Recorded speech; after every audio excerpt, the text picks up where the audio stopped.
আসসালামু আলাইকুম। আরশিস কুকিং ডায়েরির আজকের আয়োজনে থাকছে বিয়েবাড়ির দই কাতলা রেসিপি।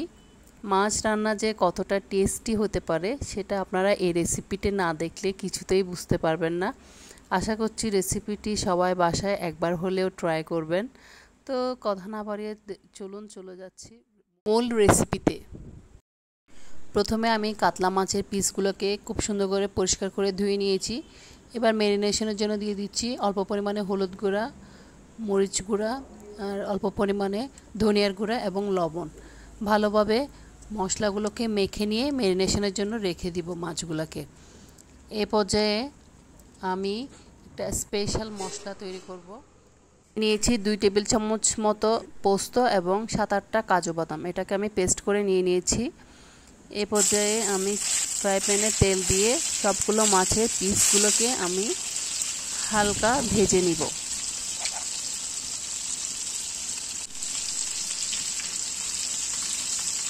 মিনিট কয়েক ভাজার পরে এক পাশ হয়ে গেলে আমি আরেক পাশ উল্টিয়ে নিব। মাছের সবগুলো পিসকে এভাবে আমি পর্যায়ক্রমে ভেজে নিব। ভেজে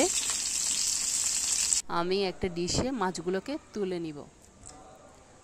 এ পর্যায়ে চলে এসেছি রান্নার প্রসেসে। এখানে আমি চুলায় পর্যাপ্ত তেল দিয়ে শুকনো মরিচ ফোড়ন দিয়ে নিয়েছি। দিয়ে দিচ্ছি হাফ কাপ মতো পেঁয়াজ বাটা। পেঁয়াজগুলোকে আমি তেলের সাথে খুব ভালোভাবে নেড়ে নিচ্ছি। পেঁয়াজের কালারটা দ্রুত চেঞ্জ হয়। পেঁয়াজটা যখন হালকা ব্রাউনিশ কালার হবে তখন এ পর্যায়ে দিয়ে দিচ্ছি 1 টেবিল চামচ মতো আদা রসুন বাটা। পেঁয়াজ এবং আদা রসুনগুলোকে খুব ভালোভাবে তেলের সাথে নেড়ে নিচ্ছি।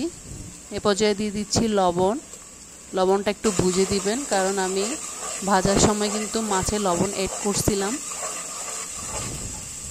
আর মাছগুলো হালকা ভাজবেন, বেশি ভাজলে মাছের ভিতরে মশলাটা ঢুকতে চাইবে না, তার চেষ্টা করবেন মাছগুলো হালকা ভেজে নিতে।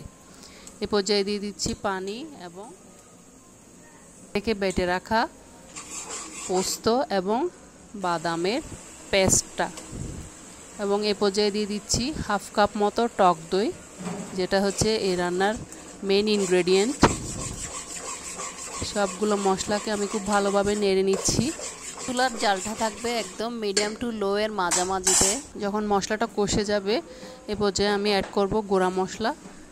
দিয়ে দিচ্ছি হাফ টেবিল চামচ মতো হলুদ গুঁড়া, 1 টেবিল চামচ পরিমাণ মরিচ গুঁড়া, 1 টেবিল চামচ পরিমাণ ধনিয়া গুঁড়া এবং 1 টেবিল চামচ পরিমাণ জিরার গুঁড়া।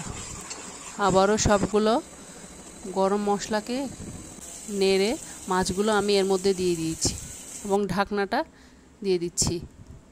এর 5 মিনিট পর আমি মাছগুলোকে উল্টিয়ে নিচ্ছি। এই পর্যায়ে আমি মাছগুলোকে একদম স্লো কুক করব। চুলার জালটা একদম লোতে রেখেছি। এই পর্যায়ে আমি দিয়ে দিচ্ছি পানি, মাছগুলো যাতে একটু সিদ্ধ হয় এবং মাছের মশলার মিশ্রণটা যাতে মাছের ভিতরে ঢুকে যায়। এবং দিয়ে দিচ্ছি কাঁচামরিচ এবং উপর থেকে দিয়ে দিচ্ছি কিছুটা পেঁয়াজ বেরেস্তা। ঢাকনাটা লাগিয়ে দিয়ে মাছগুলোকে স্লো কুক করব। এই জন্য মাছগুলোকে দমে রেখে দিব 10 মিনিটের জন্য। 10 মিনিট পর ফিরছি ফাইনাল লুক নিয়ে। দেখুন কতটা লোভনীয় হয়েছে দেখতে।